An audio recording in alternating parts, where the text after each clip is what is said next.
Magandang araw mga kababayan. Narito na ang pinakabagong ulat sa lagay ng panahon ngayong araw, October 29, 2025, Wednesday. Update tayo sa paparating na bagyo na minomonitor natin sa may silangan. May pagbabago ba sa kilos at galaw nito? Alamin natin ang pinakabagong detalye lalo na kung tayo ay nakatira sa mga lugar na posibleng daanan ng bagyo. Para naman lagi kang updated sa lagay ng panahon, i-click mo lang ang subscribe button. Ngayong araw ay patuloy na nakakaapekto sa malaking bahagi ng bansa ang Intertropical Convergence Zone o ITCZ, habang ang Northeast Monsoon naman ay nakakaapekto sa Extreme Northern Luzon. Ayon sa Pag-asa, inaasahang magiging maulan ang panahon sa ilang bahagi ng Visayas at Mindanao dahil sa ITCZ, at magkakaroon din ng mga pag-ulan sa may Batanes at Babuyan Island dahil naman sa amihan. Unahin natin ang lagay ng panahon ngayong araw. Inaasahan ng maulap na kalangitan na may kalat-kalat na pagulan at thunderstorm sa Eastern at Central Visayas, Zamboanga Peninsula, Barm,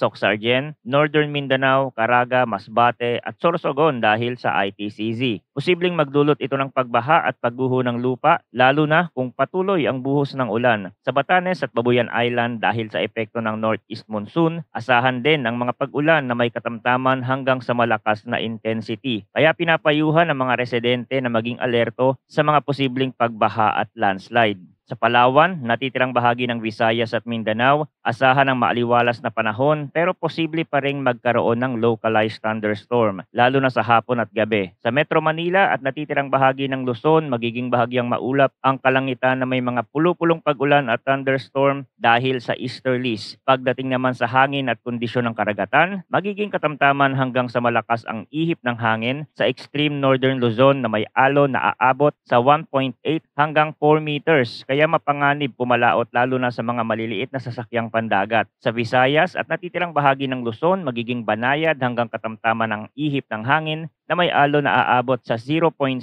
hanggang 2.5 meters. Sa Mindanao naman, banayad hanggang katamtaman ng hangin at alon, kaya mas magiging maayos ang paglalayag, pero dapat pa rin maging maingat ang mga mangingisda at maliliit na bangka, lalo na kung may biglaang thunderstorm. Ngayon naman ay pag-usapan natin ang binabantayang low pressure system na maaaring mabuo sa silangan ng bansa sa labas ng Philippine Area of Responsibility. Ayon sa mga international weather model, inaasahan sa loob ng susunod na 24 or 48 hours ay maaaring lumabas ang isang low pressure system sa timog silangan ng Mindanao, mula pa ito sa labas ng Philippine Area of Responsibility. Sa mga darating na araw ay inaasahan itong unti-unting papasok sa bansa. Para sa undas, wala namang inaasahang malawakang sama ng panahon maliban sa localized thunderstorm at epekto ng amihan sa Northern Luzon. Habang patuloy ang paggalaw ng low pressure system, inaasahan itong lalakas habang nasa dagat at posibleng maging isang tropical depression. Kapag ito ay tuluyang naging bagyo, pagpasok nito sa FAR, tatawagin itong bagyong Tino. Ayon sa GFS model ng Estados Unidos, may bahagyang pagbabago sa galaw nito kung saan bumaba ito ng kaunti at posibleng daanan ang Visayas region. Sa ngayon, ayon sa forecast, by November 4 o 5, posibleng tumama ito sa Eastern Samar at dadaan ng Tacloban, habang kumikilos pahilagang Kanluran. Posibleng daanan din ito ang Southern Luzon bago lumabas ng West Philippine Sea. Pagdating naman sa lakas ng bagyong ito, hindi pa tiyak sa ngayon dahil nasa maagang yugto pa lamang. Ngunit base sa temperatura ng dagat at kondisyon ng hangin, posibleng umabot ito sa typhoon category. Hindi ito inaasahan magiging super typhoon base sa kasalukuyang datos. Gayunpaman, mahalagang tandaan na may posibilidad ng rapid intensification, lalo na kung mananatiling mainit ang temperatura ng dagat na nagbibigay ng lakas sa mga bagyo. Kaya kahit wala pa ito sa loob ng PAR, dapat nang maging alerto ang publiko, lalo na sa Visayas at Southern Luzon.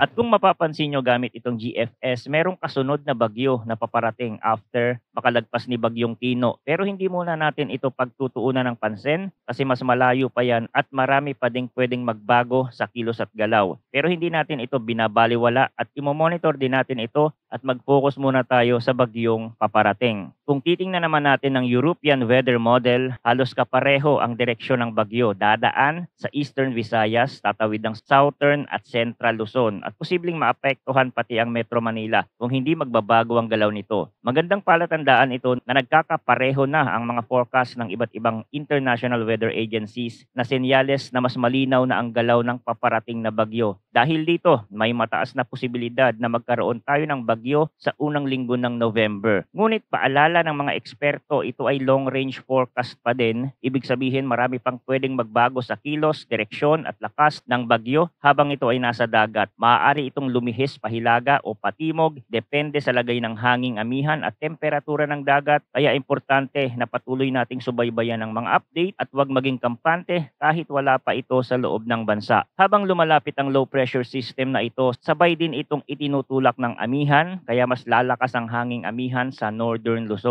Inaasahan din ang malamig na panahon sa mga susunod na araw, partikular sa gabi at madaling araw, maaaring magdala ng kalat-kalat na pag-ulan sa ilang bahagi ng Luzon ang amihan habang lumalapit ang bagyo. Dapat ding tandaan na kahit panahon ng amihan, hindi nangangahulugang wala ng malalakas na bagyo. Mayroon pa ring umiiral na La Nina phenomenon ngayong taon na kadalasang nagdudulot ng mas maraming bagyo at mas matitinding ulan. Sa katunayan, ngayong taon ay naitala ang isa sa pinakamalakas na bagyo sa mundo, isang Category 5 hurricane sa Atlantic na may wind gust na umaabot sa 200 miles per hour. Bagamat malayo ito sa Pilipinas, ito ay paalala na dapat tayong laging handa sa posibleng pagdating ng malalakas na bagyo. Kaya ngayon pa lang, habang wala pang bagyo, mainam nang ihanda ang mga kailangang gamit at siguraduhing maayos ang inyong tahanan. Siguraduhin na walang bara ang mga kanal at daluyan ng tubig upang maiwasan ang biglaang pagbaha. Maghanda rin ng emergency go bag na may lamang pagkain, tubig, flashlight, power bank, first aid kit at mga mahahalagang dokumento kung kayo ay nakatira sa mga lugar na madalas bahain o bulubundukin.